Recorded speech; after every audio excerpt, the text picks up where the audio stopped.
Hey guys, what's going on? It's the Wrestling King 619 here, back at you with another video.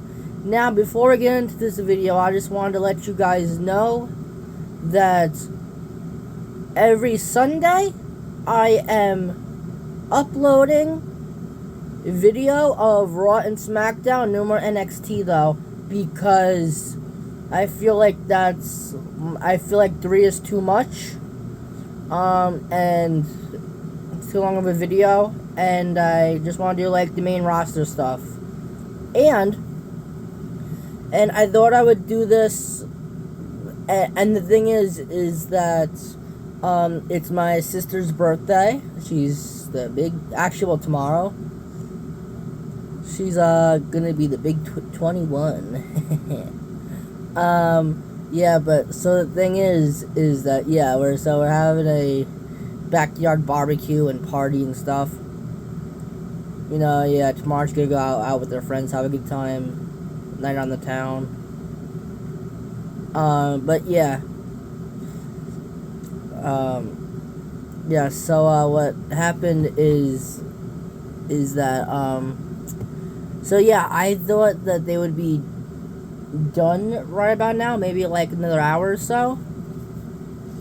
But and you know that I would just do like a video, but everyone's still here. I mean, they probably started around like 2 o'clock, 1:30, 2 o'clock.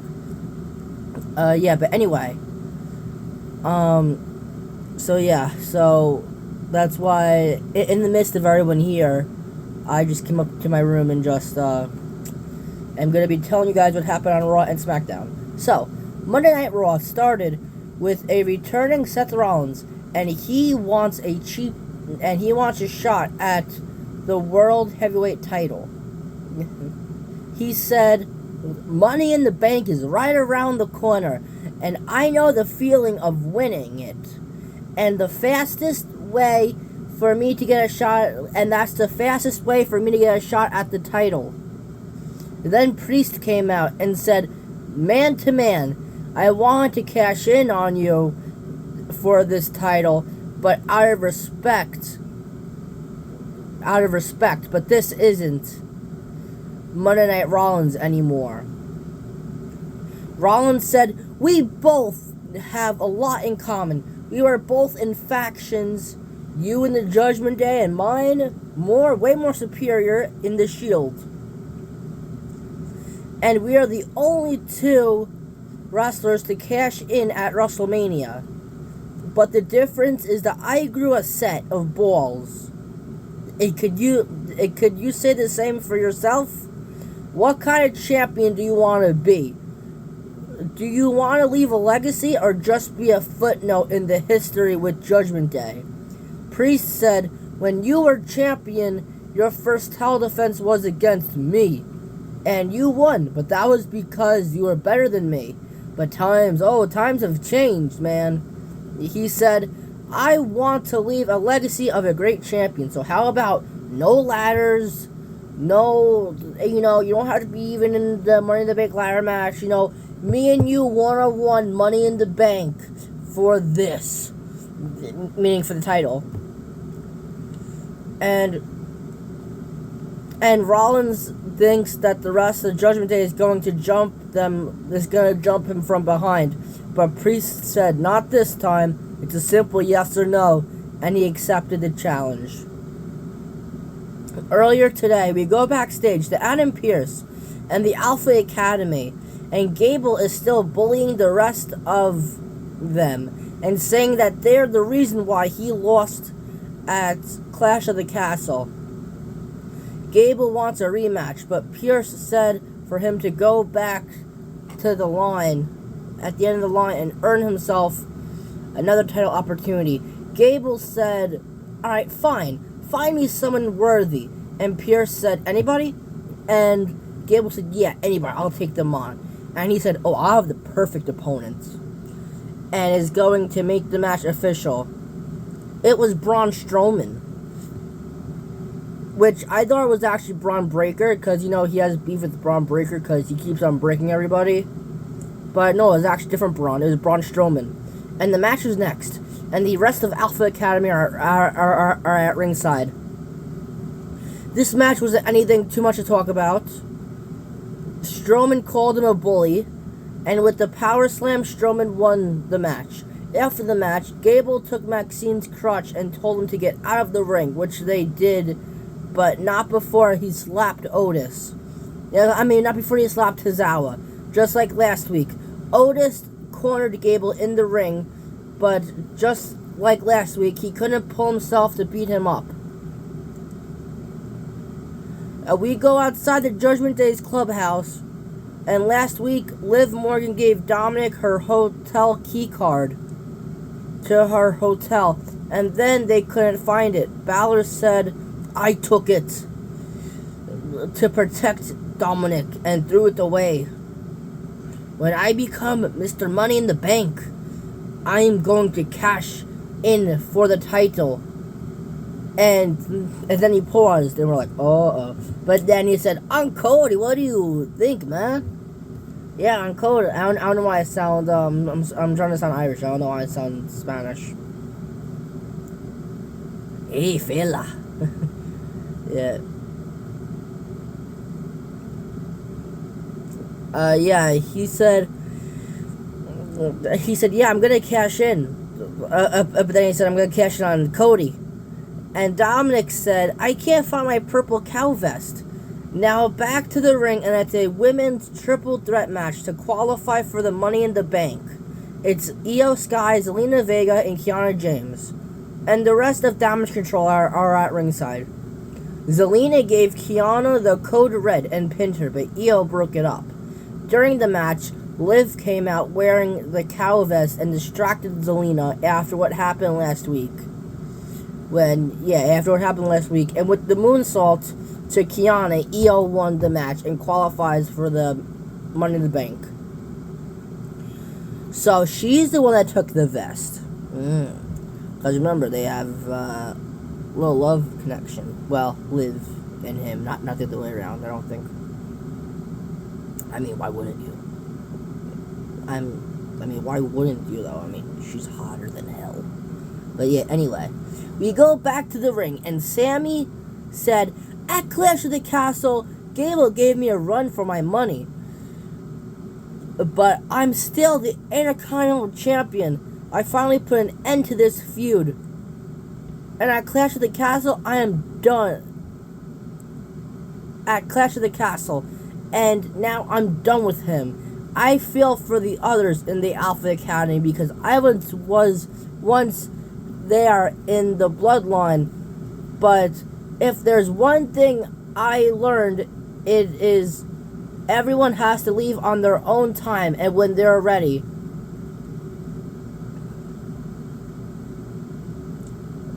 And when they are ready, they will leave Gable as well." He said, I gotta defend my title against anybody. But then Braun Breaker came out and he said, "I've beaten up a lot of people since I've been here, and you're next, and I'm taking that title." Then Sheamus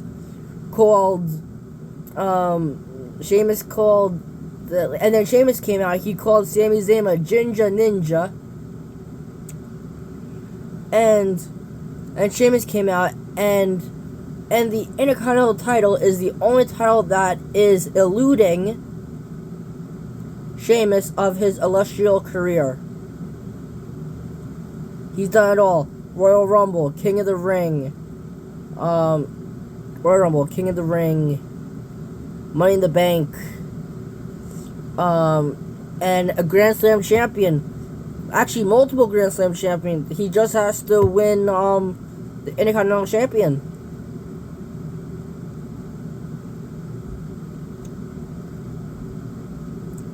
Yeah, and he said,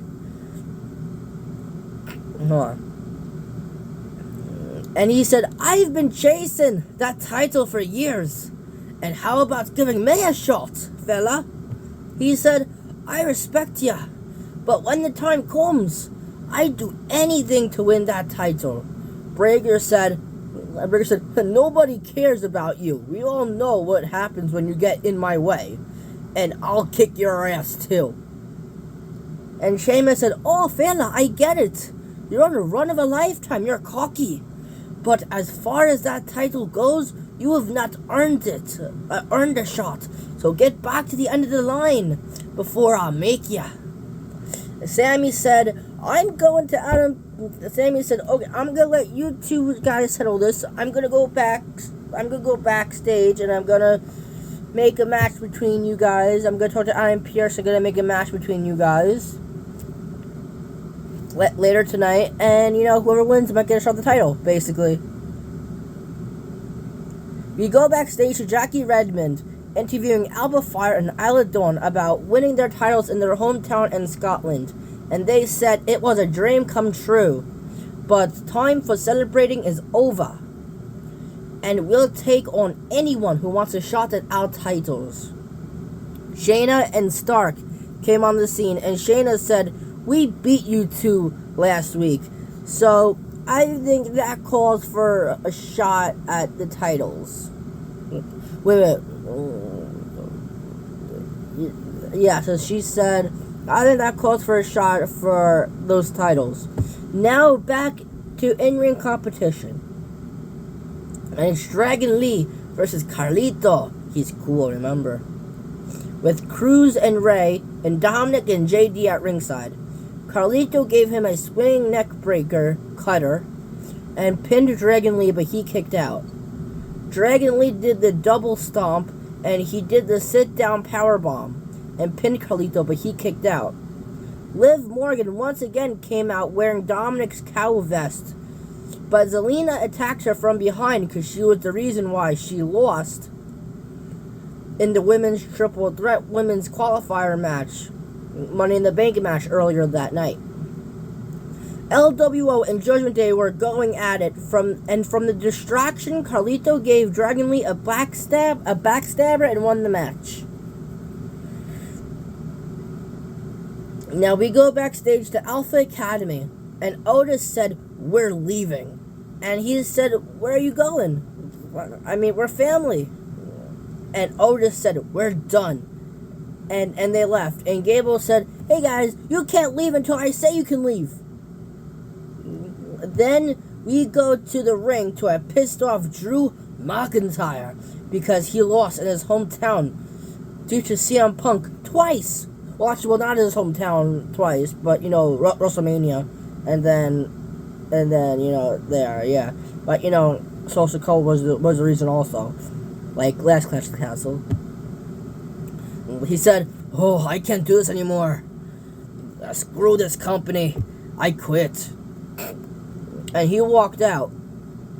And Adam Pearce wants to reason with him, but he's having none of it. Now it's Caden Carter and Katana Chance versus Dakota and Kairi. And Kairi Sane... versus Dakota Kai and Kairi Sane. And as soon as the bell rang, right out the gate, Damage Control picked them up. Kairi gave Kaden an insane elbow and pinned her, but Katana broke it up, but got kicked out of the ring by Dakota, and Lyra came out there checking on her because last week they both came to Lyra's aid. But then after that whole thing, right, they did wind up winning the match with the after party. Now it's Sheamus versus Braun Breaker, and Sami Zayn is watching this match at ringside. Breaker gave Sheamus a gut buster and pinned him, but Sheamus kicked out. Breaker did a Frankensteiner but slipped on the ropes, and Sheamus gave him a white noise. Not on the ropes, though, just like a regular white noise.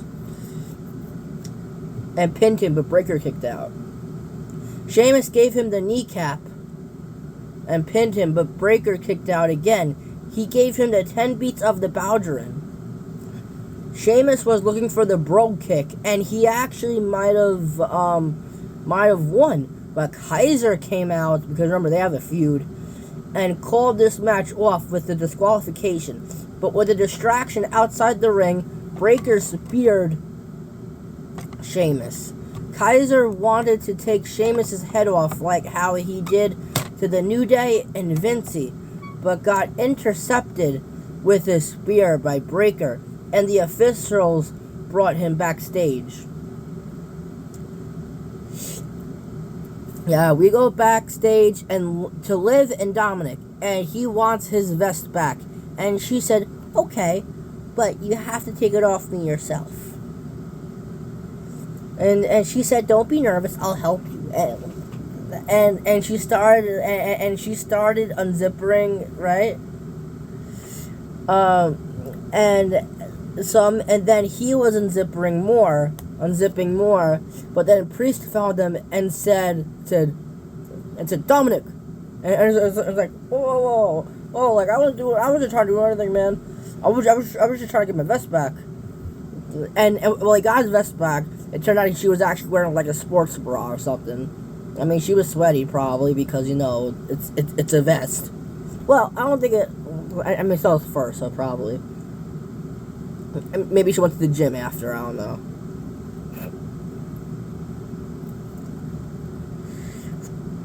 Well, he got his vest back, and Priest told Dominic to go to the clubhouse.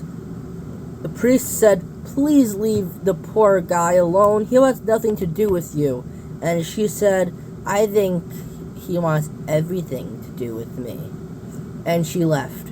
We go to our talking segment with Cross and Scarlett, and Cross said, 2 weeks ago, and Cross said, 2 weeks ago, AOP beat you guys to a pulp. And last week, you cost AOP the tag titles. So either one of you against me. On 101 next week, I'll leave my guys in the back, you do the same. And I'll give you a beating of a lifetime.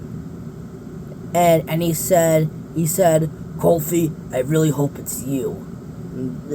Basically because so that he could put him out of so that he could put him out of he could basically end his career, and then because the whole entire thing with him is that Kingston's been getting all the opportunities and stuff of the New Day, and Xavier Woods isn't. So yes, Cross is when is Woods gonna have a turn to shine? When you retire?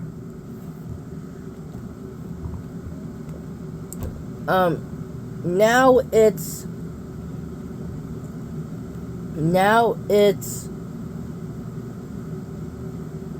then it was the New Day's turn to speak, and they said, since coming to WWE, you only have one accolade, and that's the NXT World Championship. Kofi said, we are the greatest tag team champions of all time, so who are you to say anything about us? And Kofi agreed to the match next week. Now it's the main event, Jey Uso versus Rey Mysterio versus Finn Balor, to qualify in the Money in the Bank match. And Uso came out through the crowd, yeeting and stuff.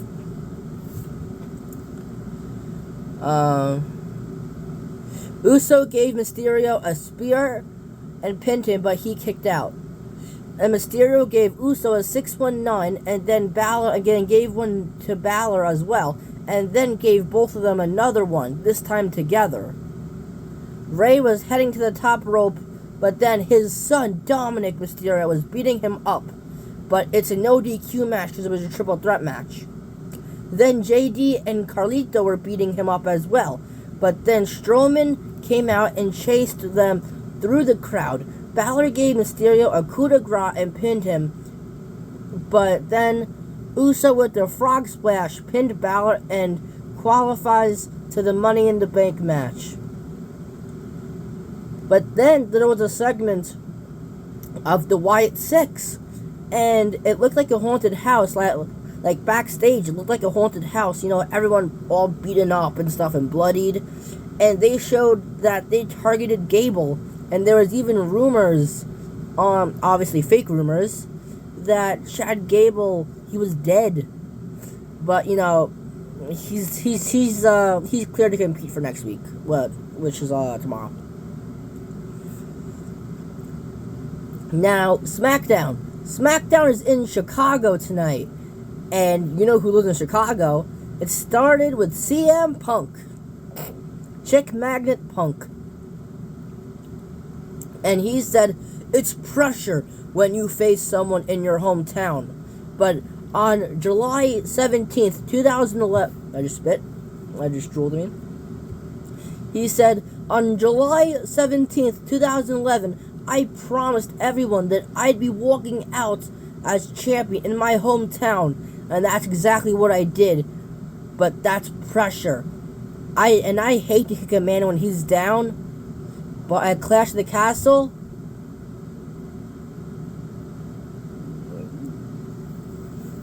it was revenge because of the feud between myself and McIntyre. I planned on making McIntyre's life a living hell, and I buried his career, and he quit because he couldn't handle the pressure. CM Punk's ex-manager, Paul Heyman, came out, and he said, I'm not here tonight to disrespect you. You are the perfect person to open up a show in Chicago. And you even sat next to my kids as I got inducted into the Hall of Fame. And he came in the ring and they hugged. He said, but as I was driving to the arena, I had the sports radio on, and it said that Chicago is CM Punk's town. And that pissed off Solo, because now he is the head of the table. And he literally said it like he was mad. He's like, head of the table. And he wants every town to be his town. He said, and you'll be clear any day now. And you're the best in the world, but if you don't get out of here right now, they're coming for you. And then Solo and both Tongas came out, and Solo said, yo, if you're going to be here on SmackDown on my show, you have two options. Either respect the bloodline, or we're gonna make sure that you never get cleared again. He said, I acknowledge.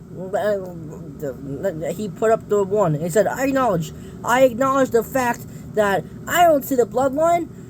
I see two fake ass Usos and a cosplay tribal chief. And they got in the ring, but Cody had a baseball bat, actually two baseball bats, and gave one to CM Punk, and they escaped the ring. Cody said, I've already beaten one head of the table, so how about tonight you leave your boys in the back, I'll leave my boys in the back, and we'll settle this one-on-one, man-to-man. Now it's a triple threat qualifier, women's Money in the Bank match, Bianca Belair versus Michin versus Chelsea Green. Michin gave Belair the Eat Defeat move, but couldn't capitalize on it because she rolled out of the ring. Michin gave Chelsea the Styles Clash and pinned her, but Bianca broke it up. Belair gave Michin the KOD and was about to pin her, but Chelsea took her out of the ring and pinned Michin and qualifies for the Money in the Bank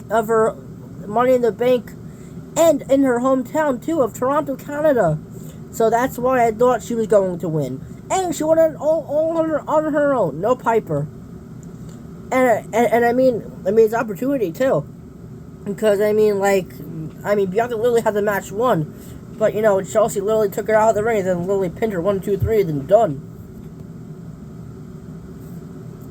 We go to the parking lot, and McIntyre is basically standing over a lifeless CM Punk and is carrying him to the ring, and he's all bloodied up.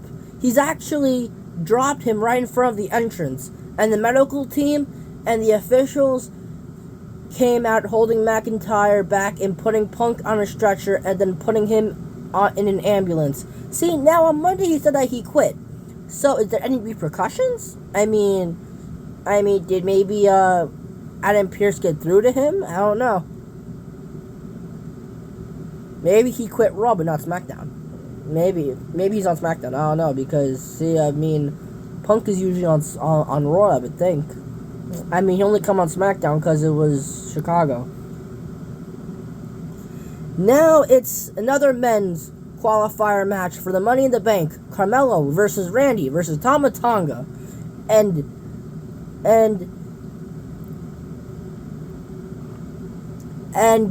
Randy gave both Tonga and Hayes back body drops on the announcer's table.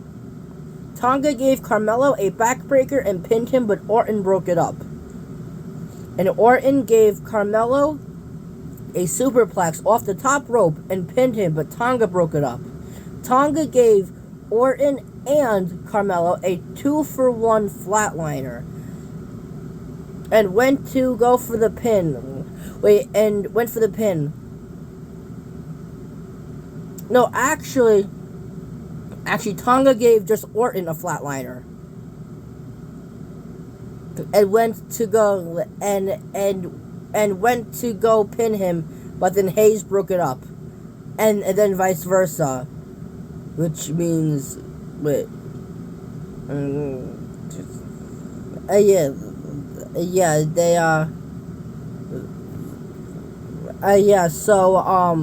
so with the flatliner, right? Tonga, right, he tried pinning him, right, like 1, 2, right, but then Carmelo got him, and then Carmelo was trying to pin him, like 1, 2, right, but then Tonga pulled him aside, and he's like, man, and they're like fighting and stuff, which also made Randy Orton roll out to the ring as a veteran move. He made Randy Orton rolled out of the ring to catch his breath, which gave time to catch his breath. Orton gave both of them his patented, his famous DDTs, and was looking to strike, but with the RKO. But Tonga Loa came out, but Owens wasn't too far behind. But with the distraction, Hayes rolled up Orton and qualifies for Money in the Bank. Now it's LA Knight, is in the ring, talking, and he told Logan Paul to come to this ring, but he wasn't coming out. He said, alright man, I'll beat you once in the qualifying match for Money in the Bank next week, and when I win it, I'll cash in on you for the US title, and I'll beat you again. The qualifying match is a triple threat match with also Santos in it as well. And Santos came out and said, I don't need an invitation, I speak the truth. And the truth is that you must be delusional, because you're out here running your mouth and chasing Logan Paul. And don't overlook me in the qualifying match.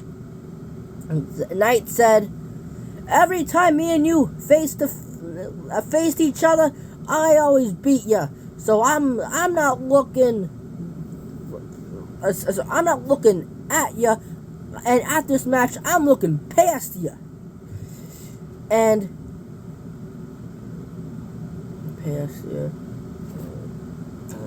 But then Santos beat him up, but he reversed it with a BFT. But then Logan attacked him from behind, and with the titanium plated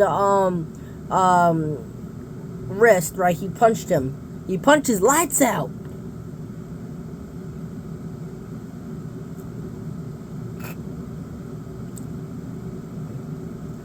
Now it's another men's triple threat qualifying match for the Money in the Bank. Owens versus Andrade versus Waller. And when Owens was going to the ring, both Tongas beat him up, but Randy came out and beat them up with chairs. But KO was limping to the ring. Literally, about 15 seconds into the match, Andrade gave Waller a back elbow and pinned him, but he kicked out.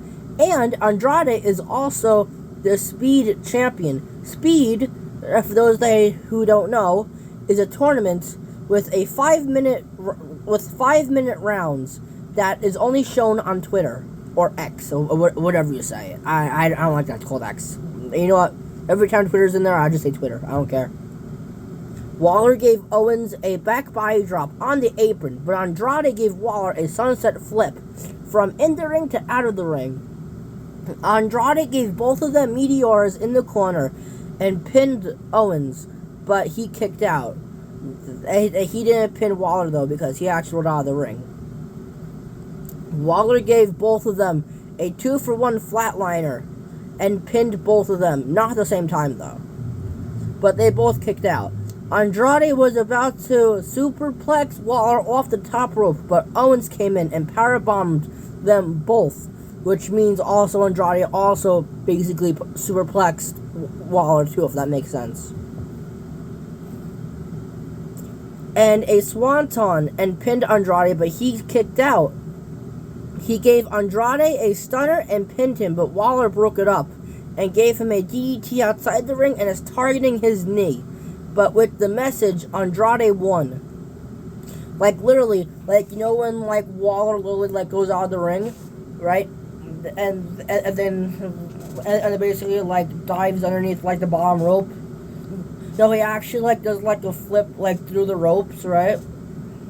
And he does, like, his, like, blockbuster wear, right? Well, in the midst of him doing that, Andrade actually caught him with the message and won.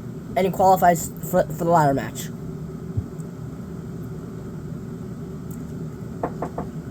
Yes? I'm making a video. Yeah, I'm almost done. Are you drinking beers up here? No. Are you drinking beers up here? No. I don't believe it. Let me see. Nothing. I'm checking. Okay. Make sure. I'm not doing anything. Nothing. I'll be mad. I know. I'm drinking beers up here. Come on. Okay. Alright, sorry for that little, brief interruption. Yeah, because we're having a party, remember, my sister's birthday is today. Well, tomorrow, but we're celebrating it today. Yeah, my beer's, in the kitchen, so. So, yeah, now we go backstage to Stratton and Meechin. And Stratton said, unlike you, I'm going to win my qualifying match and go to Money in the Bank.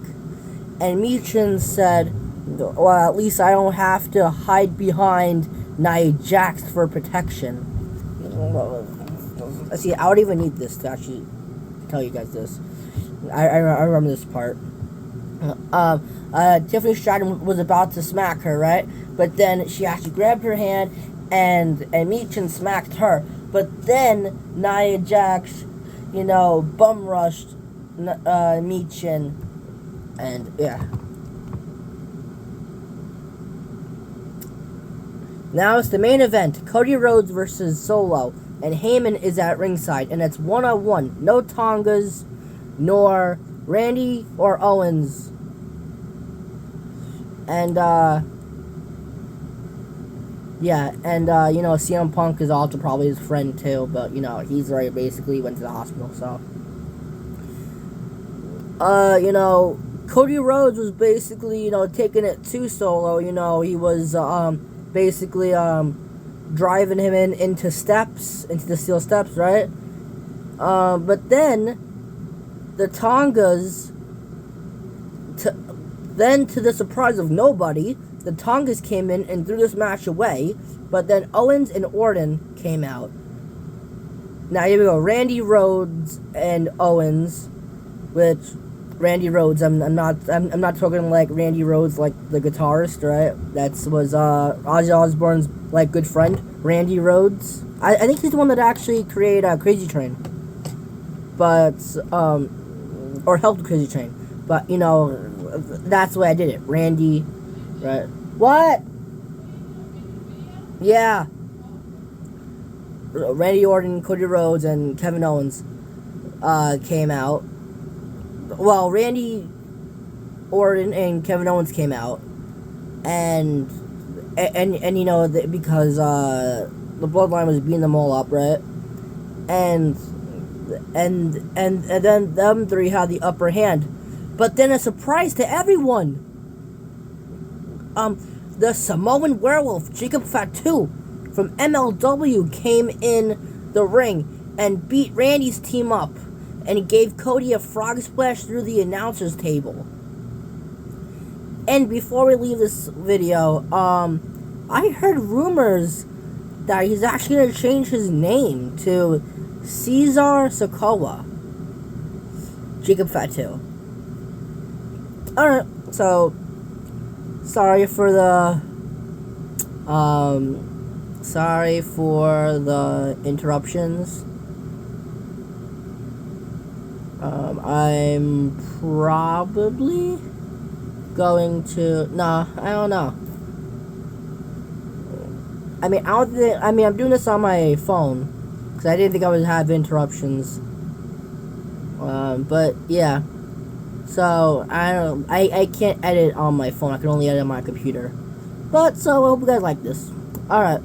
So please like, comment, subscribe. Catch you guys in the next video. Peace.